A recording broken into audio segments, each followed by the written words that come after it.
Welcome everyone to the Zorawar classes. और जैसे कि आप सबको पता है हमने अपनी केवीएस की तैयारी शुरू कर दी है और ये चौथा लेक्चर है आज अपना। और एज पर शेड्यूल आज हम हिंदी ले रहे हैं। हमें या तो इंग्लिश लेनी थी या हिंदी लेनी थी, तो अपना हिंदी का एक टॉपिक जो है वो आज हम कवर करेंगे, समास। और इस टॉपिक को क्यों ले रहे हैं मैं उसका रीज़न आपको दिखा देता हूँ। ये जो है आपका केवीएस का सिलेबस है, जो पीआरटी सिलेबस है केवीएस का जो दिया हुआ उन लोगों ने। और इसमें जब हम हिंदी पे जाते हैं तो आप देखिए यहाँ पे एक अलग सा टॉपिक दिया हुआ है समास, ठीक है ना। तो इस टॉपिक को आज कवर कर लेंगे। अगर आपने मेरी कल वाली वीडियो नहीं देखी तो वो ज़रूर देखें। उसमें हमने ईवीएस का जो एक टॉपिक था, ईवीएस का एक अलग से टॉपिक था 5 ईयर प्लान, वो हमने कवर किया है, ठीक है। तो ऐसे ही धीरे धीरे स्टार्ट करेंगे। और मेरा आप सबसे एक रिक्वेस्ट है कि हैंड रिटन नोट्स ज़रूर तैयार करते रहें। अलग अलग आप बना लें, इंग्लिश की एक अलग नोटबुक बना लें, हिंदी की अलग, ईवीएस की अलग। तो जितने हमारे यहाँ पे टॉपिक्स आते रहेंगे उसको हैंड रिटन ज़रूर करें। इन सब की आपको पीपीटी और पीडीएफ ज़रूर मिल जाती है ग्रुप में, लेकिन मैं इंसिस्ट करूंगा कि हैंड रिटन ज़रूर करें। हैंड रिटन से होगा क्या, आपका रिवीजन होगा और आपको चीज़ें ज़्यादा याद रहेंगी। और जब हम अपने हिसाब से लिखते हैं ना चीज़ों को, तो वो मेमोराइज ज़्यादा रहती है हम लोगों को, ठीक है।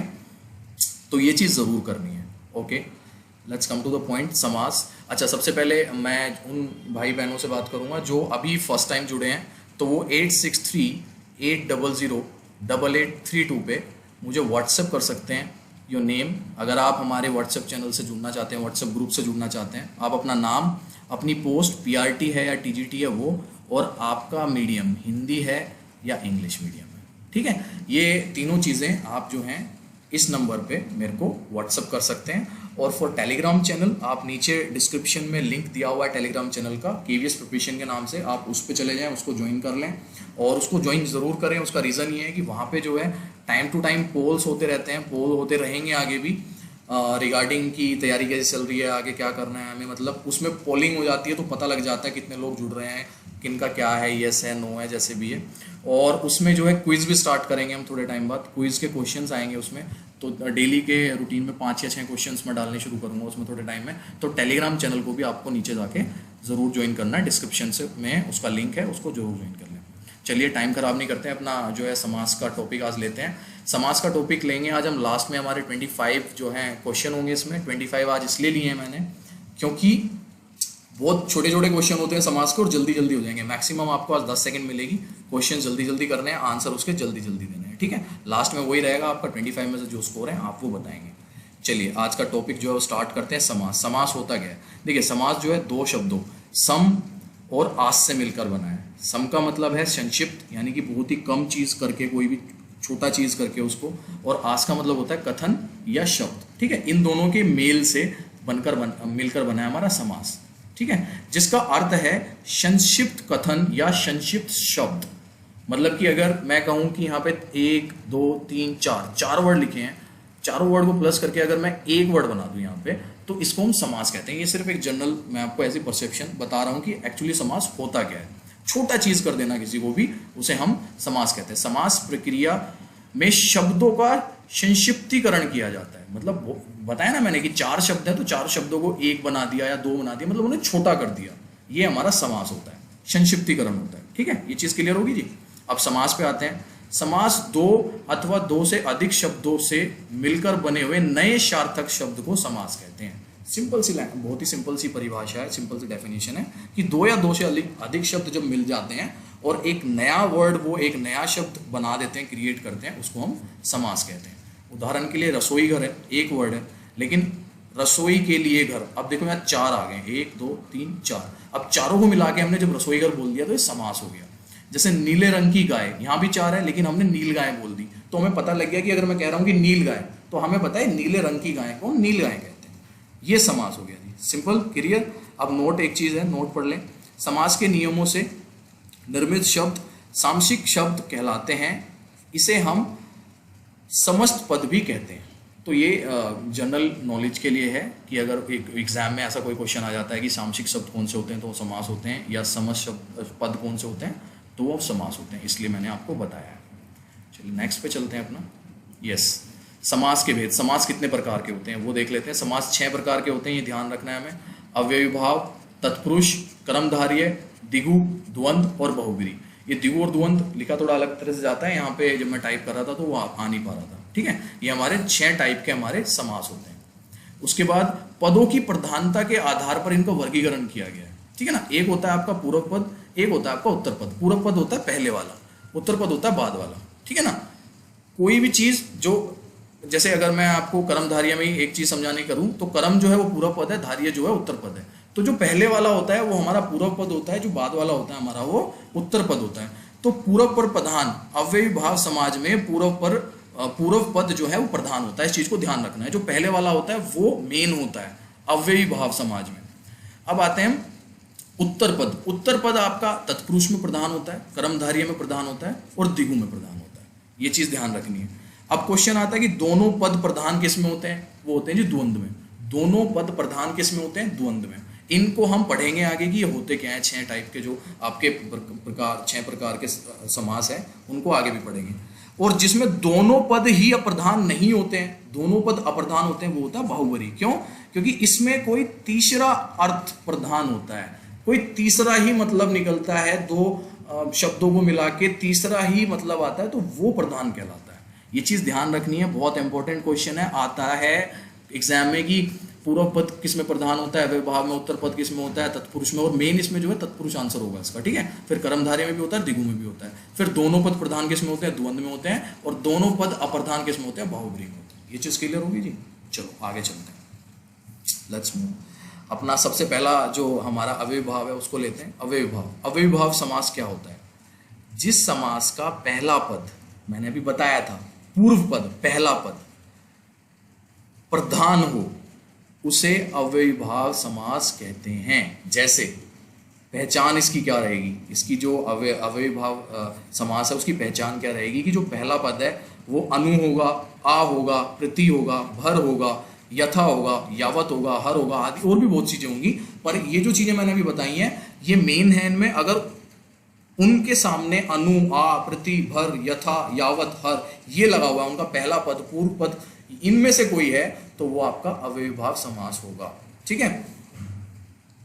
उदाहरण देख लेते हैं कुछ, जैसे कि आ जन्म। तो जन्म से लेकर, अब इसमें से भी आ रहा है लेकिन इसमें आ जन्म आ रहा है, आ गया ना, तो जैसी आ आया हमने यहां पहचान लिया अव्ययीभाव है जी।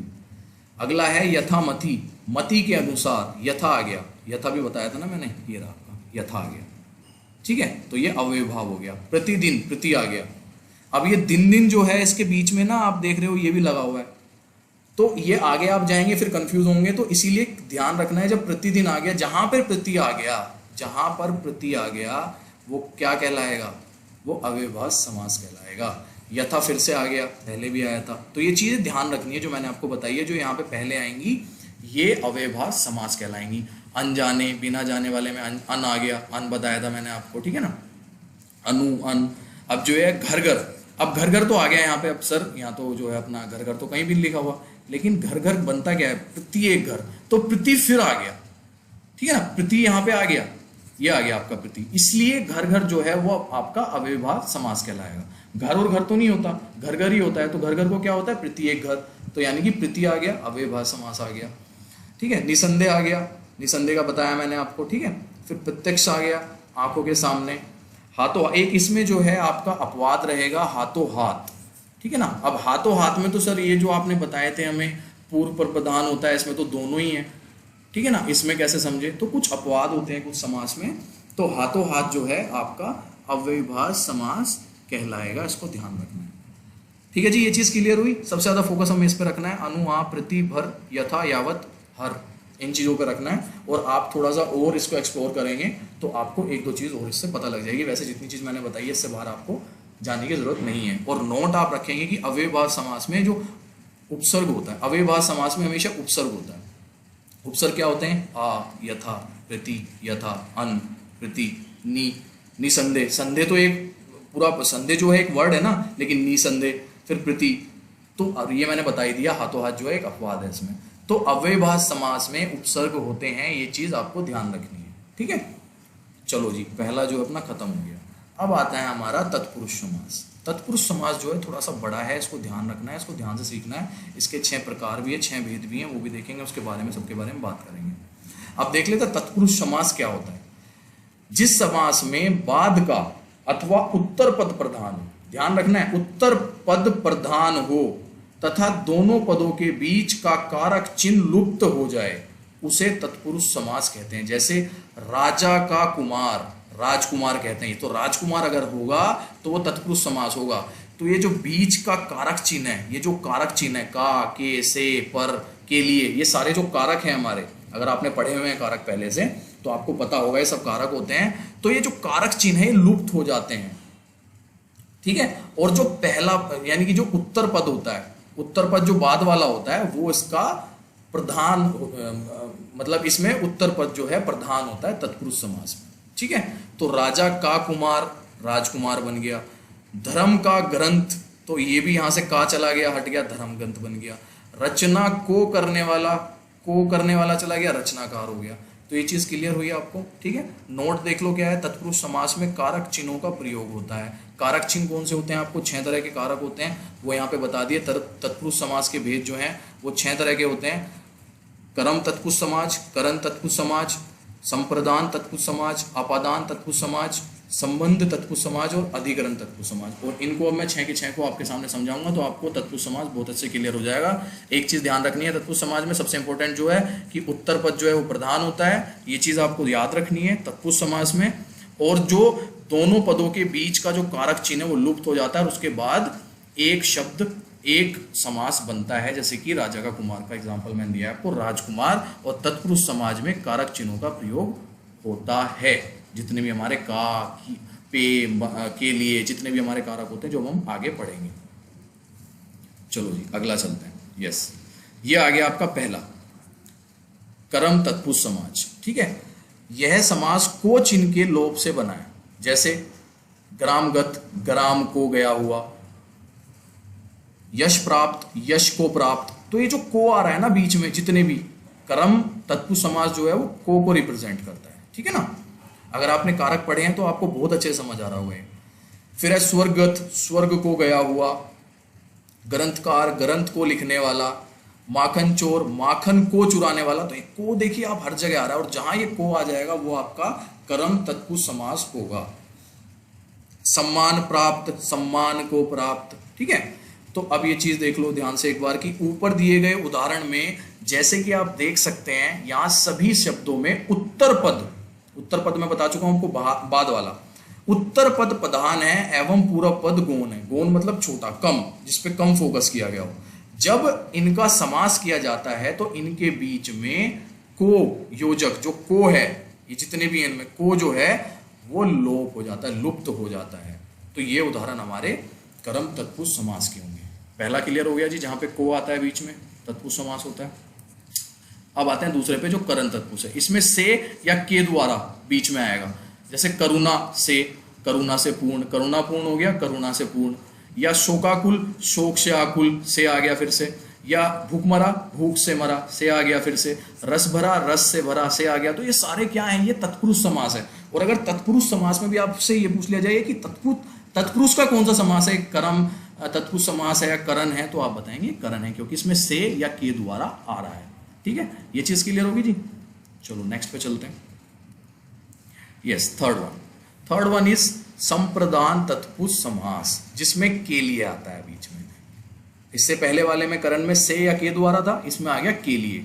जैसे प्रयोगशाला, प्रयोग के लिए शाला, ठीक है ना। उसके बाद रसोई घर, रसोई के लिए घर। उसके बाद गौशाला, गौओं के लिए शाला। तो जिसमें बीच में ये के लिए आ गया वो कौन सा हो जाएगा, संप्रदान।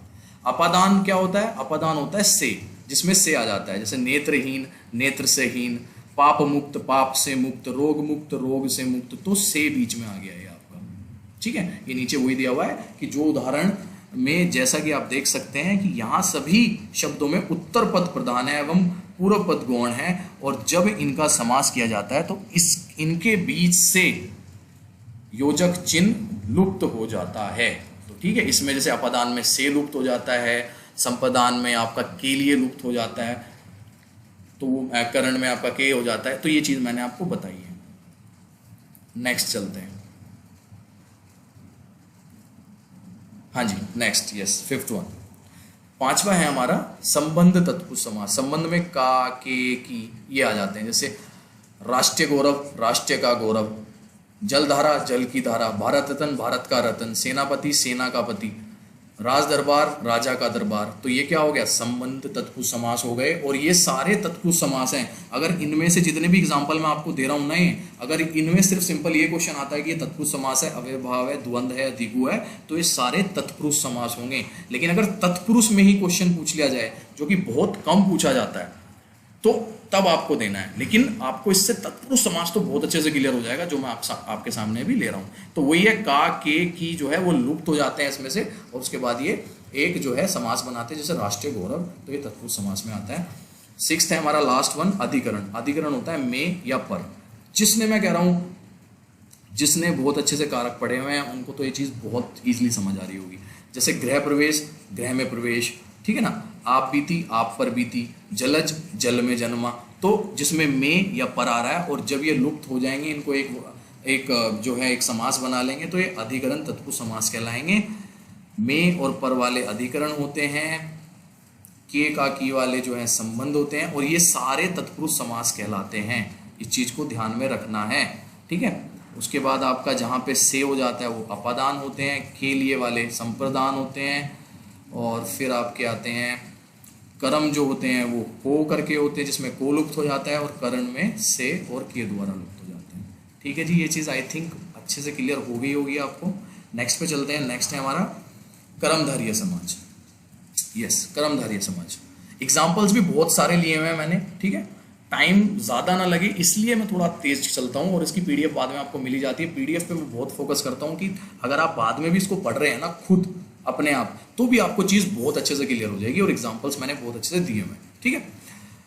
कर्मधारय समास, ठीक है, वह समास जिसका पहला पद विशेषण एवं दूसरा पद विशेष्य होता है, अथवा पूर्व पद एवं उत्तर पद में उपमान उपमेय का संबंध माना जाता है। अब सबसे पहले उपमान उपमेय का संबंध देख लो क्या होता है। वह संबंध जिससे किसी की तुलना की जाती है वह तो कहलाता है उपमान, और जो तुलना के योग्य हो वह कहलाता है उपमेय, ठीक है। ये चीज हमें ध्यान रखनी है। अब जैसे मैं एग्जांपल लेता हूं, चरण कमल, चरण के समान कमल, तो कमल तो क्या हो गया इसमें, उपमान हो गया, ठीक है। और चरण क्या हो गए इसमें, उपमेय हो गए। के समान कंपैरिजन किया जा रहा है ना, ठीक है, चरण कमल। और इसमें आपको पहचान कैसे होगी, इस समास का उत्तर पद प्रधान होता है, जो मैंने बताया था आपको, कर्मधारय का भी उत्तर पद जो है प्रधान होता है। एवं विग्रह करने पर दोनों पद के मध्य में है जो, ये ध्यान रखना है जो, ये एक है आपका। उसके बाद के समान, ये एक है आपका, या रूपी। अगर ये जो है आते हैं, जैसे कि यहाँ पे है जो है, जैसा, के समान, ठीक है ना, यहाँ पे रूपी आ जाए, उस जैसा रूपी, तो ये सारे क्या कहलाएंगे, ये सारे कर्मधारय समास कहलाएंगे। अब इनके उदाहरण देख लेते हैं। जैसे कमल के समान, के समान आ गया, तो ये आपका चरण कमल हो गया। तो क्या हुआ, कर्मधारय। कर्मधारय क्यों हुआ, क्योंकि इसमें विशेषण और विशेष्य है, इसमें उपमान और उपमेय दी जा रही है। किसकी उपमेय दी जा रही है, हाँ जी, किसकी दी जा रही है, चरण की दी जा रही है। किसको दी जा रही है, कमल को दी जा रही है। विशेषता किसकी बताई जा रही है, कमल की विशेषता बताई जा रही है, विशेष्य बताया जा रहा है चरण को, कमल का जो विशेषण है। जब आप विशेषण, संज्ञा, सर्वनाम बहुत अच्छे से कर लेंगे तो ये चीज़ आपको बहुत क्लियर हो जाएगी। लेकिन ये चीज़ सबसे ज़्यादा ध्यान रखनी है कि जहाँ पे है जो, के समान, रूपी, ऐसे शब्द आते हैं वो सारे कर्मधारय समास कहलाते हैं। फिर आता नील गगन, नीला है जो गगन, है जो, जैसा, चंद्र जैसा मुख, चंद्रमुख जैसा, कंपैरिजन हो रहा है, ठीक है ना, फिर से कंपैरिजन हो रहा है। पीत है जो अंबर, ठीक है ना, यहाँ पे विशेषता बताई जा रही है, पीत है जो अंबर, वो आपका इसमें जो है ये उपमा उपमेय संबंध जोड़ा जा रहा है। महात्मा, महान है जो आत्मा, ठीक है ना, फिर से कंपैरिजन किया जा रहा है। लाल है जो मणि, महा है जो देव, महादेव। नीली है जो गाय, नील गाय। ये सबसे पहला मैंने एग्जांपल दिया था एक आपको जब मैं समास बता रहा था। तो नील गाय अगर आती है तो नील गाय क्या होगी, कर्मधारय होगी। कमल के समान, के समान आ गया, मैंने बताया था अगर के समान आएगा तो कमल नयन हो गया आपका। नीला है जो, फिर है जो आ गया, ये मैंने बताया था कि जहाँ पे है जो आएगा वो नील कमल होगा। तो आई थिंक आपको कर्मधारय समास अच्छे से क्लियर हो गया होगा। और फ्रेंड्स, इसके बाद भी मैं ये कहता हूँ कि मैं ऐसा नहीं हूँ कि मैं आपको बिल्कुल क्लियर कर दूंगा कॉन्सेप्ट, लेकिन हाँ कई हद तक मुझे लगता है ऐसा, आप इस वीडियो को देखने के बाद समाज जो है वो 90% तक आपका बिल्कुल क्लियर हो जाएगा, और आप किसी भी तरह के कहीं पे भी जाके आंसर कर सकते हैं, ठीक है। लेकिन 10% हमेशा आप पे डिपेंड रहता है और 10% पूरा भी कभी नहीं होता। ठीक है ना, समाज पे एक किताब भी लिखी जा सकती है। तो भाई नॉलेज का कोई एंड नहीं है। तो मैं हमेशा ये कहूँगा, जैसे आपने मेरी वीडियो देख ली, आप कहीं से और ज़रूर कंटेंट पढ़ लें और कर लें और कर लें, तो आपका पूरा पक्का हो जाएगा ये। वैसे इस वीडियो के बाद मैं कह रहा हूँ आपसे कोई क्वेश्चन छूटने नहीं वाला है। चाहे आप इसके बाद कहीं पे भी जाके, मैं जैसे कहता हूँ कि गूगल पे चले जाओ, वहाँ पे आपको 100 तरह के MCQ क्वेश्चन मिलेंगे, तो वहाँ पे जाके इसको अटैम्प्ट कर लो। ठीक है ना, वहाँ पे आपको पता लग जाएगा आपका ये चीज़ कितना क्लियर हुआ है। ठीक है ना, उससे ये चीज़ ज़रूर पता लगे और ये चीज़ करो आप, इससे आपका कॉन्फिडेंस बढ़ेगा। नेक्स्ट आते हैं हमारा द्विगु समाज। द्विगु और द्वंद्व समाज बहुत ईजी है दोनों। द्विगु समाज में पहला पद संख्यावाचक होता है, बस ये ध्यान रखना है, जहां संख्या आ गई। विग्रह करने पर समूह का बोध होता है, जैसे उन्हें वो कर देते तो समूह आ जाता है। जैसे कि 2 पैर तो 2 आ गया ना, जहां संख्या आ गई वो आपका द्विगु समाज हो गया। पंचवटी 5 अगर इसको अलग करेंगे, सप्ताह 7, मतलब जहां भी चौराहा 4 राहों का समूह। ठीक है, तिरंगा 3 रंगों का समूह। तो जहां भी आपकी संख्या आ गई, जहां भी संख्या आ गई, आंख बंद करके द्विगु समाज लगाना है, बहुत ईजी है। नवरात्रि 9 रात्रियों का समूह, 9 आ गया, 4 आ गया, 4 आ गया, 4 पाई 4 पैरों का समूह। तो ये सारे क्या होंगे आपके द्विगु समाज होंगे, क्योंकि इसमें क्या है, संख्या आ रही है। चलो जी नेक्स्ट पे चलते हैं अपना द्वंद्व समाज।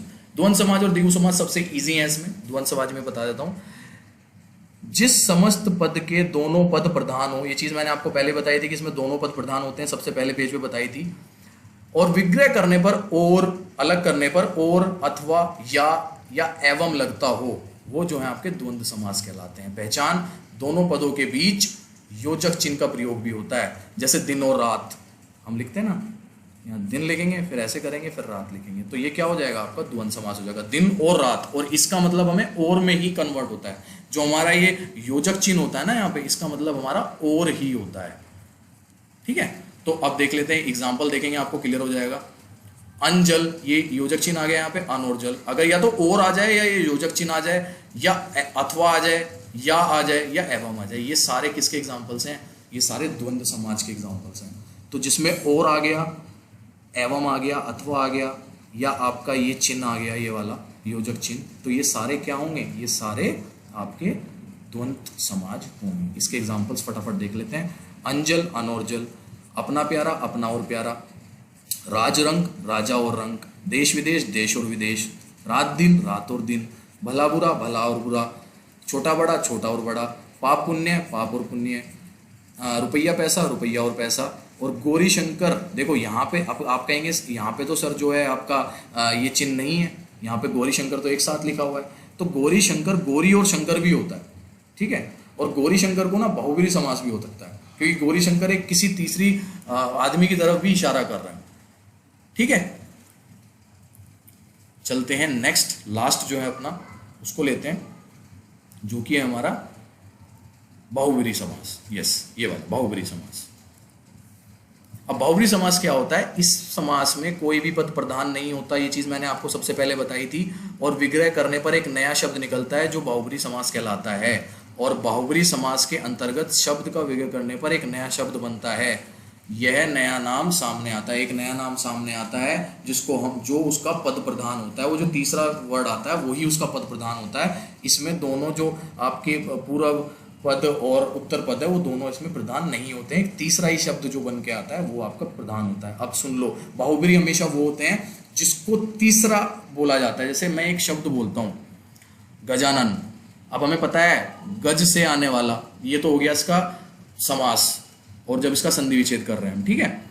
अब लेकिन हमें पता है कि गजानन कौन होते हैं, गजानन होते हैं गणेश। तो एक तीसरा शब्द आ गया ना, जैसे ही मैं गजानन बोल रहा हूँ तो आपके दिमाग में गणेश जी आ रहे हैं सीधा, ठीक है, गजानन कोई और नहीं आ रहा है। जैसे ही मैं दशानन बोल रहा हूँ तो आपके दिमाग में जो है रावण आ रहे हैं, लेकिन ये क्या होता है, दश है आनंद जिसके, लेकिन एकदम रावण आ रहा है। जैसी मैंने लंबोदर बोला, फिर से आपके दिमाग में गणेश जी आ गए एकदम से। लंबा है जो उधर, लंबा है उधर जिसका, ये तो उसका समास रहा। लेकिन जैसे ही मैंने बोला लंबोदर तो आपने एकदम से कहाँ कनेक्ट किया, गणेश जी, ठीक है। चतुर्भुज आपने कहाँ कनेक्ट किया, विष्णु जी। मैंने बोला मुरलीधर, आपने कहाँ कनेक्ट किया, किशन जी। मैंने बोला निशाचर, तो निशाचर आप इसका ऐसे नहीं देखेंगे निशा रात में जो विचारण करने वाला, नहीं, आप कहेंगे राक्षस होता है निशाचर।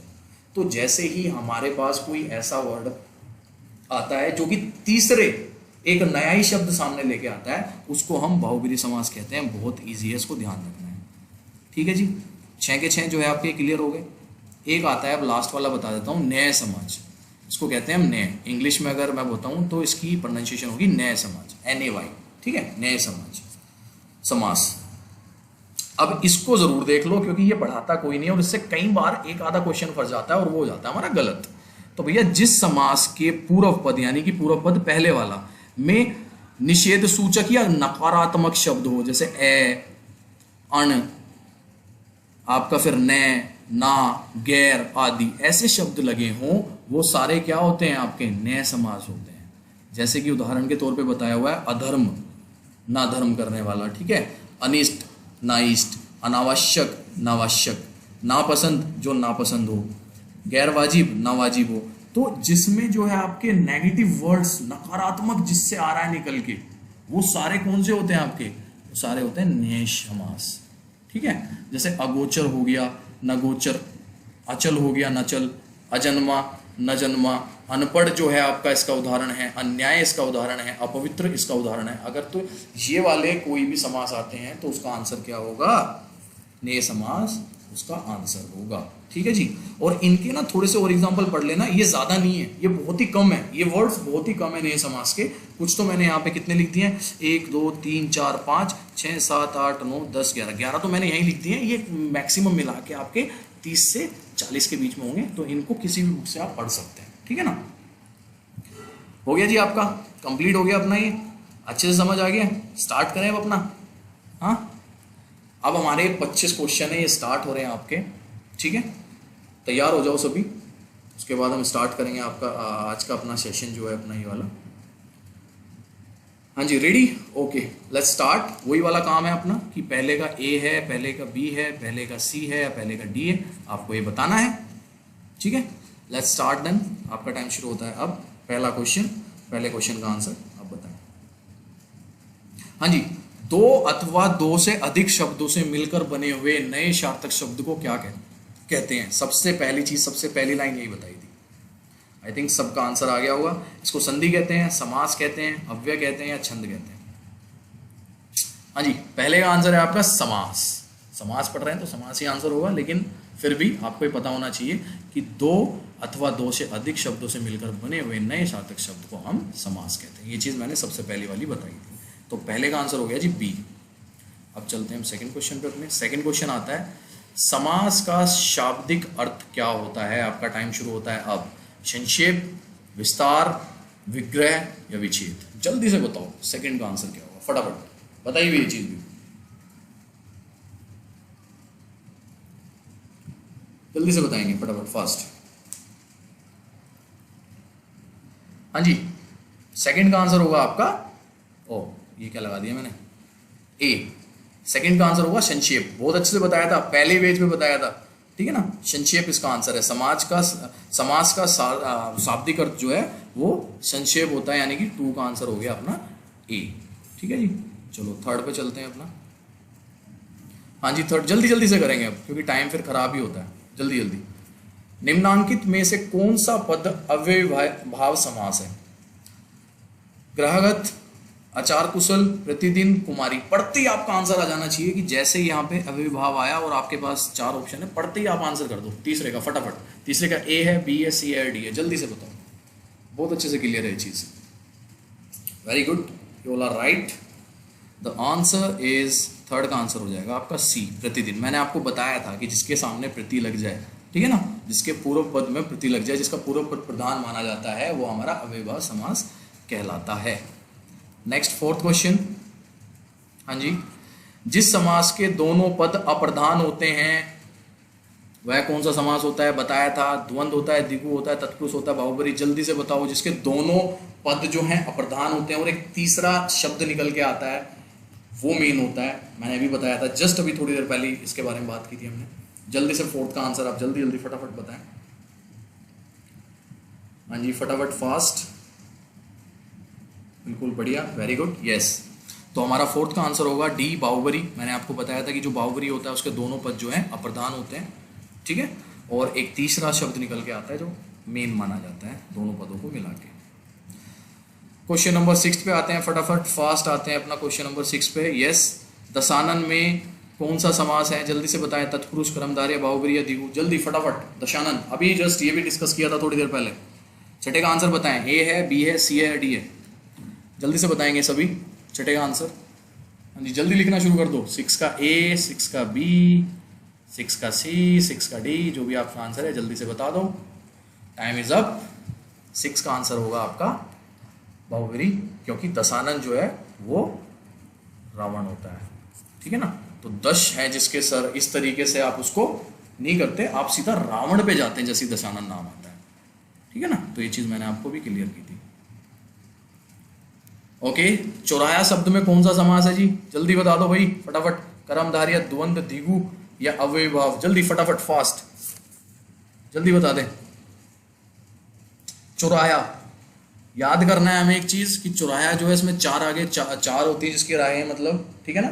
चौराहा जो है 4 राहों का समूह होता है। तो जहां पे 4 आ गया, मैंने बताया था जहां पे शब्द आ गया उसका आंसर क्या होगा, जहां पे शब्द आ गया उसका आंसर होगा जी द्विगु, ठीक है ना। और द्वंद्व में मैंने बताया था जिसमें और, एवं वगैरह ये आ जाते हैं, वो होते हैं हमारे द्वंद्व। तो इसका आंसर जहां पे चौराया, जहां पे संख्या आ गई उसका आंसर द्विगु होगा। तो 7 का आंसर है आपका सी। नेक्स्ट क्वेश्चन ले लेते हैं अपना 8 क्वेश्चन। तिरंगा में कौन सा समास है भाई, जल्दी जल्दी बता दो, बहुत इजी, अभी डिस्कस किया है, 1 सेकंड पहले डिस्कस किया है। 8 का ए होगा, बी होगा, सी होगा, डी होगा, जल्दी फास्ट, जल्दी जल्दी आंसर कर दें। 8 का ए है, बी है, सी है, डी है। तिरंगा 3 रंगों वाला तिरंगा, 3 रंगों का समूह, 3 आ गया, फिर से मैं ही आंसर कर रहा हूं उसका। तो हाँ जी, जहां पे आपका 3 आ गया ए, तो जैसे 3 आ गया तो 3 आती है, आपको पता लग गया कि ये जो है द्विगु इसका आंसर है। तो 8 का हो जाएगा बी। चलो जी नेक्स्ट पे चलते हैं अपना, नेक्स्ट ले लेते हैं। हाँ जी, नेक्स्ट क्वेश्चन है आपका, देव है जो महान, यह किस समास का उदाहरण है। कर्मधारय, बाहुव्रीहि, तत्पुरुष या अव्ययीभाव, जल्दी से। क्या क्या चीज है जो पे जोर देंगे हम इसमें।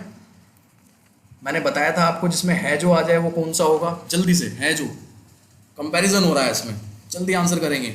9th का ए है, बी है, सी है, डी है। हाँ जी बिल्कुल सही आंसर, बिल्कुल सही आ रहा है, वेरी गुड, बहुत बढ़िया। हाँ जी, 9th का आंसर हो जाएगा आपका कर्मधारय। मैंने आपको बताया था कि जहाँ पे है जो आ जाए, या आपका के समान या रूपी, जहाँ पे कंपैरिजन हो रहा है, उपमा विशेषता बताई जा रही है विशेषण की, या उपमान उपमेय हो रहा है, विशेषण विशेष्य हो रहा है, वो सारे क्या होते हैं, वो आपके कर्मधारय समास होते हैं, ठीक है। चलो जी नेक्स्ट पे आते हैं अपना 10वें क्वेश्चन पे। राजपुत्र में कौन सा समास है, फिर से इजी वन, बहुत इजी है। फिर से ए, बी, सी या डी, तत्पुरुष होगा, द्विगु होगा, द्वंद्व होगा, कर्मधारय होगा, जल्दी बता दो। राजपुत्र, राजा का पुत्र, जल्दी फास्ट आंसर करें, जल्दी, शाबाश, बहुत बढ़िया। हाँ जी, इसका आंसर हो जाएगा आपका 10th का ए, तत्पुरुष समास। मैंने बताया था राजा का पुत्र, इसको जब करेंगे और का जो आ गया आपका कारक आ गया, और कारक को जब विलुप्त करें, का को हम विलुप्त करेंगे तो जहाँ पे विलुप्ति होती है वो हमारे तत्पुरुष समास कहलाते हैं। चलो जी नेक्स्ट पे आते हैं अपना फटाफट 11th क्वेश्चन पे। तत्पुरुष समास के कितने भेद हैं, fact question, easy one, discuss किए हमने। तत्पुरुष समास के 6 मतलब सारे भेद सारे प्रकार जो हैं हमने डिस्कस किए हैं। आंसर ही निकल गया था मेरे मुंह से, जल्दी बता दो फटाफट, बहुत ईजी है, बिल्कुल सही। 11वें का आंसर डी है, 6 होते हैं हमारे, बिल्कुल सही आंसर है आपका, वेरी गुड। इसका तो आंसर मैंने ही दे दिया था, लगभग मेरे मुंह से निकल गया था। चलो 12वें पे आ जाते हैं। 12वें का आंसर क्या होगा, अगोचर में कौन सा समास है, अव्ययीभाव। पंचमी तत्पुरुष, पंचमी तत्पुरुष का मतलब जो 5वें पे हमने डिस्कस किया था वो वाला, ठीक है। और इसको पंचमी तत्पुरुष को मैं आपको बता दूं, इसको हम अपादान तत्पुरुष भी कहते हैं। अपादान तत्पुरुष समास नए समास होगा या कर्मधारय समास होगा, जल्दी से आंसर दे दो 12वें का। 12वें का ए है, बी है, सी है, डी है, fast everyone, very good, right answer it is 12th का सी, नए समास इसका आंसर होगा। मैंने बता दिया था कि जिसमें नकारात्मक शब्द जुड़ जाते हैं, जिसमें ना आ जाता है, वो सारे आपके नए समास होते हैं। चलिए नेक्स्ट पे चलते हैं 13th। हाँ जी, यथाक्रम में कौन सा समास है, कर्मधारय, अव्ययीभाव, तत्पुरुष या द्विगु।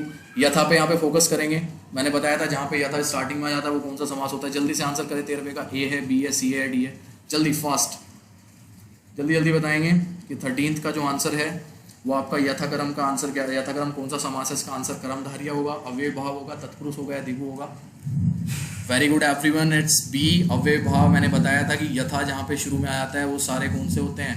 अव्यय भाव होते हैं। और मैंने आपको बताया था कि जिसमें अनु, आ, प्रति, भर, यथा, यावत, हर आदि शब्द जिसमें पूर्व पद में आते हैं और इसका पूर्व पद प्रधान होता है अव्यय भाव का, तो वो सारे यथाक्रम, वो सारे अव्यय भाव कहलाते हैं। ठीक है जी, चलो जी नेक्स्ट पे आते हैं अपना। हाँ जी 14th, राधा किशन में कौन सा समास है? द्वंद, दिगु, तत्पुरुष या अव्यय भाव? कौन सा होगा इसमें? जल्दी से फास्ट बताएं, जल्दी जल्दी, इस पे ध्यान देंगे, इस पे ध्यान देंगे। ये मैंने बताया था आपको, ये चिन्ह जो है, इस वाले चिन्ह पे ध्यान देंगे। हाँ जी, कौन सा आंसर होगा इसका? द्वंद होगा, दिगु होगा, तत्पुरुष होगा, अव्यय भाव होगा? राधा और किशन, और कहाँ पे आता है? और मैंने कहाँ बताया था, किस में आएगा? और very good, yes, the right answer is द्वंद।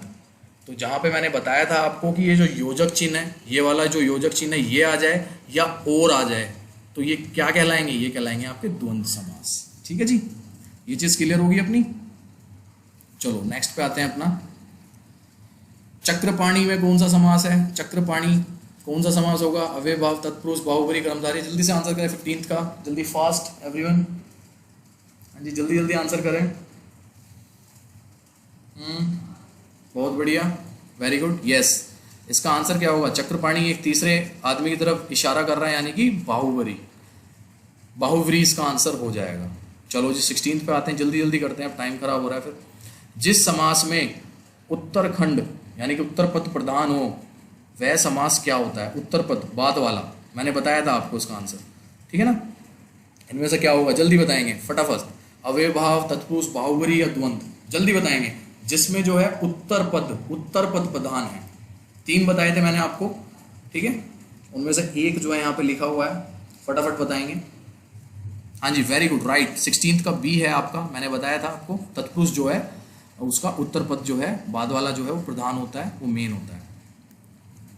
17th क्वेश्चन लेंगे। देवासुर में कौन सा समास है? देवासुर में कौन सा समास है? जल्दी बताएंगे, देवासुर में कौन सा समास है? हाँ जी 17th का आंसर क्या होगा? ए बी सी डी, देवासुर में कौन सा समास है? वेरी गुड, देव और असुर, जहां पे देव और असुर आ गया, और जहां पे आ गया वो आपका द्वंद कहलाएगा। मैंने बताया था जहां पे और आ जाए या ये आपका योजक चिन्ह आ जाए, ये सारे किसकी तरफ इशारा करते हैं? ये सब द्वंद समास की तरफ इशारा करते हैं। नेक्स्ट क्वेश्चन 18th क्वेश्चन लेते हैं अपना। जिस समास में दोनों खंड प्रधान हो वह समास कहलाता है। दोनों खंड जिसमें प्रधान होंगे, बताया था मैंने आपको, दोनों खंड किसमें प्रधान होंगे? सबसे पहले पेज पे बताया था, याद करो और आंसर बताओ। 18th का ए है, बी है, सी है या डी है? जल्दी से फास्ट, जल्दी जल्दी बताएंगे सभी, शाबाश। दोनों पद प्रधान होते हैं इसमें, हाँ जी वेरी गुड। 18th का आंसर हमारा सी है, द्वंद जो है। और मैं बता दूं आपको कि जिसमें पूरा पद प्रधान होता है वो अव्यय भाव होता है, जिसमें उत्तर पद प्रधान होते हैं वो तत्पुरुष, कर्मधारय और दिगु होते हैं, जिसमें दोनों पद प्रधान होते हैं वो द्वंद समास होता है, और जिसमें कोई पद प्रधान नहीं होता, दोनों पद प्रधान नहीं होते, उसमें वो हमारा बाहुव्रीहि होता है।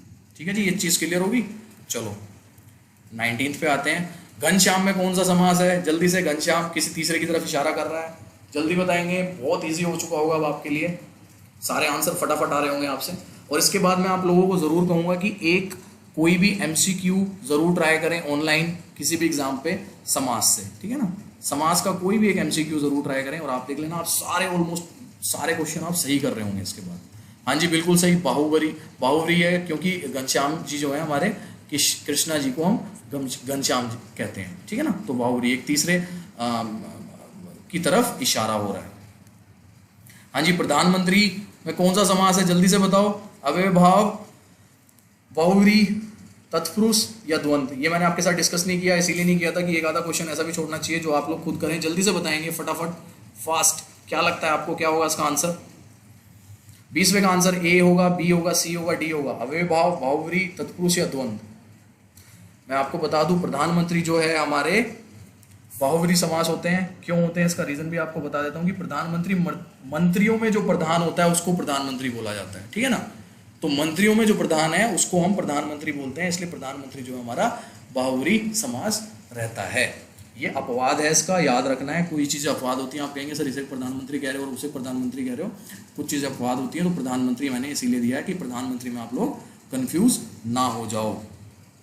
21 पे आते हैं। हाँ जी, सप्त सिंधु में कौन सा समाज है? सप्त सिंधु 7 आ गया जी, नंबर आ गया, जल्दी से बता दो फटाफट। दिगु, तत्पुरुष, आपका क्रमधारी है, बाहुबली। नंबर आ चुका है, नंबर आती है आपको पता हो जाना चाहिए कि 21 का आंसर क्या है। जल्दी से फास्ट आंसर करते हैं 21 का। बिल्कुल सही, बढ़िया। हाँ जी, 21 का ए आंसर हो जाएगा। क्यों? क्योंकि मैंने बताया हुआ है जहाँ भी आपका नंबर आ जाता है सप्त यानी कि 7, यहाँ पे नंबर आ गया था आपका, और नंबर आते ही आप आंख बंद करके दिगु उसका आंसर लगा देंगे।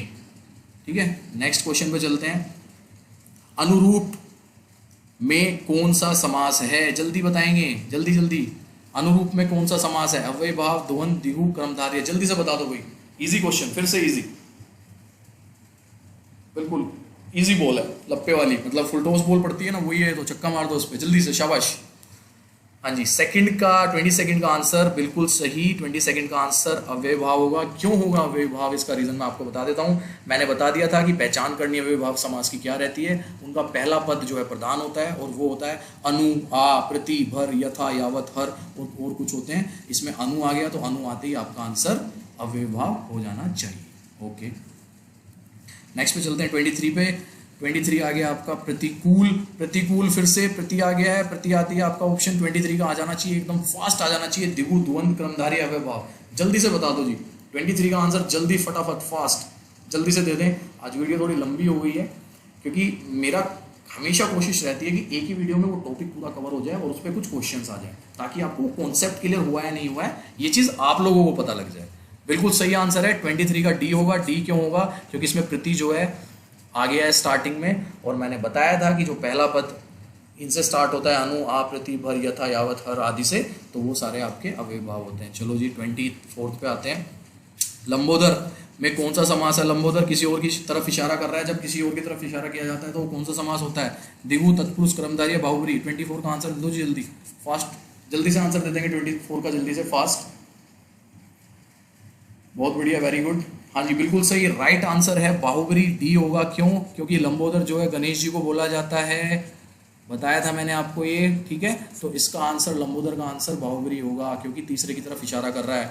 और जो आपका बाहुबली समास होता है वो दोनों पद प्रधान उसमें नहीं होते हैं, ना पूर्व पद ना उत्तर पद, और तीसरे की तरफ इशारा करता है। 25 लास्ट क्वेश्चन है जी। अनपढ़ में कौन सा समास है? अव्यय भाव है, पंचमी तत्पुरुष है। पंचमी तत्पुरुष का मतलब बता दिया था मैंने आपको। अपादान तत्पुरुष जो मैंने शेयर किया था आप लोगों के साथ, बात की थी। ने समास है या क्रमधारय समास है? फिर से अनपढ़, अनपढ़ भी मैंने आप लोगों के साथ बताया था, बात की है हमने अनपढ़ पे। जल्दी बता दो 25 का, और उसके बाद अपना स्कोर बता दो क्या है। स्कोर नीचे कमेंट बॉक्स में कर दो। हाँ जी, 25 का आंसर ने समास होगा, यानी कि 25 का आंसर होगा हमारा सी। ओके, तो अब जल्दी बता दो कि आपका स्कोर क्या है नीचे कमेंट बॉक्स में। 25 में से कितने सही रहे, कितने गलत रहे, और अगर गलत रहे तो क्या रीज़न रहे उसके पीछे आपका। थैंक यू एवरीवन, आज के लिए इतना ही था। ठीक है, और आगे जो है अपना कल हमारा टेस्ट वाला रहेगा। तो कल जितना हमने अभी तक पढ़ा है, हमारी 3 या 4 क्लासेज जो हुई हैं, उसमें से एक कंबाइंड टेस्ट मैं बनाऊंगा। आप लोग उस चीज़ के लिए तैयार रहें। अराउंड आपके 50 क्वेश्चंस होंगे, 50 क्वेश्चंस लेके चलेंगे। जितने मैंने अभी तक आपको पढ़ाया है ना, MCQs और जितना भी टॉपिक पढ़ाया है, उसमें से कहीं से भी 50 क्वेश्चंस आ सकते हैं। तो कल के लिए आप तैयार रहें। कल आपका टेस्ट है, उस टेस्ट में 50 क्वेश्चंस होंगे। 50 में से क्या आपका स्कोर रहता है वो देख लेना। और कल की वीडियो में पूरी कोशिश करूंगा कि 9 बजे अपलोड हो जाए, क्योंकि ये बार बार डिले हो रहा है। आज भी ये 9:30 पे मतलब लेट हो ही गई है। Okay everyone, thank you, God bless you, take care, तैयारी करते रहें।